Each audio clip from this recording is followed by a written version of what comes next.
Fed's favorite index for inflation, the personal consumption expenditures. Did it help us? Did it hurt us? We're going to talk about it. Well, as mentioned, the PCE came out this morning. It was up 0.4% month over month. That was 0.1% hotter than expected.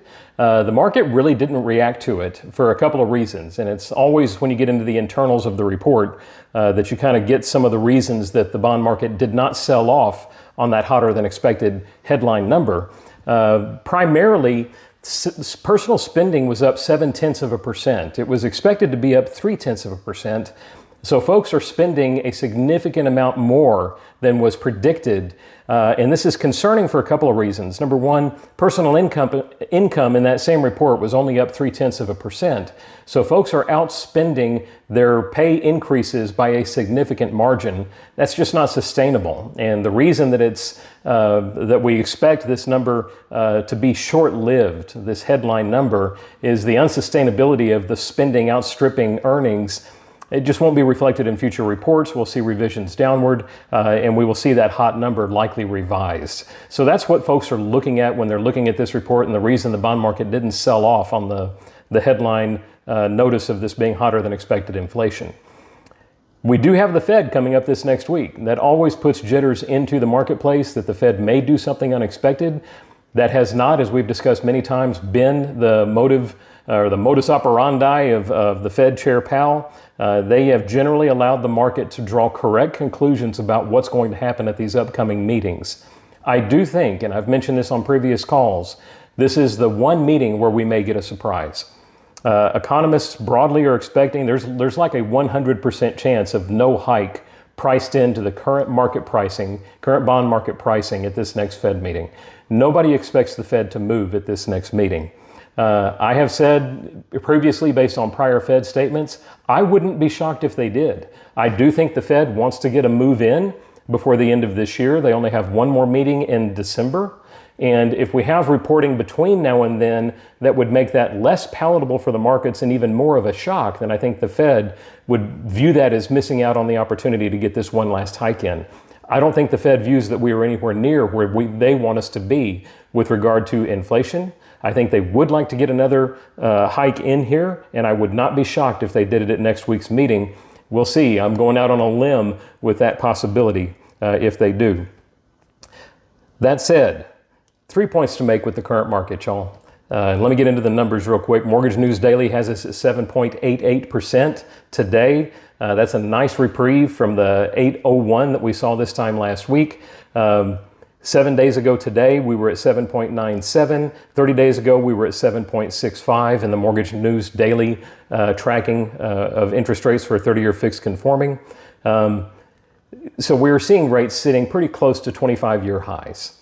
We've talked a lot about what the strategy around that is, but the bottom line is, folks, we do not expect to be at these rates forever. We do expect that we're going to have opportunity as inflation does become under control, and we've seen significant reductions in inflation over the last 2 years. If that trend continues and it doesn't stall out here, then we're going to see interest rates come down over time. How much time? Nobody knows. But here's the thing. Is it likely to happen in the next 1, 2 to 3 years? Certainly. I think most folks would predict that. So buying now has some merit, y'all. I'm seeing seller concessions on the majority of contracts. All of the contracts I've received over the last 3 months have had significant seller concessions included. When a buyer can get into an FHA purchase without using a down payment assistance program, let's assume that they just don't have, that their income is too high to qualify for those DPA programs, then they're looking at a rate in the mid-7 range. They're looking at 3.5% out of pocket towards that sales price. So a $200,000 home, they're getting in it for $7,000 if the sellers cover all of their closing costs. And I'm seeing sellers do that right now for the right home. Now, every seller is different. Every scenario is different, y'all, but that is some of the things that I'm seeing in the marketplace now, that once interest rates improve, we may not see that anymore. Certainly when this turns back into a strong seller's market and inventories remain low, if interest rates come back down, you're going to have so many buyers chasing the available homes that concessions will be a thing of the past. So one thing to consider is, yeah, a refinance may cost you 3-4% or so added to the balance of that loan when you do refinance it 2 or 3 years from now, whenever that happens to be. But if you save that up front on the purchase of the house, and if you're able to buy it at a price point that's going to be significantly better than it might be when rates come back down, then maybe that makes quite a bit of sense for folks. Buy while there's not as much competition. Buy while you can get significant incentives from your seller, and refinance when the market allows for it, whenever that might be. Secondly, two other tidbits that I want to emphasize. FHA is now allowing income from ADUs. What that is, those are accessory dwelling units that you may have on your property. This happens in Texas and South Texas quite a bit, where you'll have somebody, they'll have a double wide on a property, and then they later build a house on that same property. And now they have a house and they've got a double wide. Well, now we can assign rental income to that double wide for a future purchaser of that property or for a refinance of that property using an FHA loan.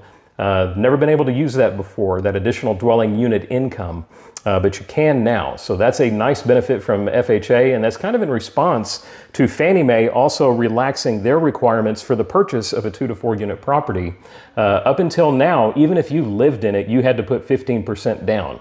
But now with a 2 to 4 unit property, Fannie Mae allows an owner occupant to put 5% down on that. So this is a huge opportunity for folks to buy some income producing property. So long as they live in one of the units, they can do that with 5% down on a conventional loan, which gets them to much higher loan amounts than might be allowed on an FHA purchase. So just some good things to look into.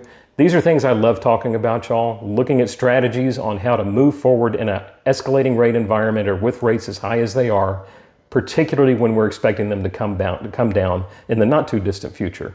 There are some unique strategies around that. If you'd like for me to come and visit with your offices or trade groups, I would love to do that. So feel free to reach out to me. You've got all of my contact information on the screen. And additionally, folks, we do mortgages for a living here. So if you find any of this information beneficial, note that we take exactly the same care of any buyers that you send our way. We treat our borrowers like family. We look after them, and we find them the best product at the best pricing with the best strategy for purchase that we possibly can. And we have all the tools to do that. So we very much are honored by your referrals, and we appreciate them. Stay blessed, stay safe. We will talk to you next week.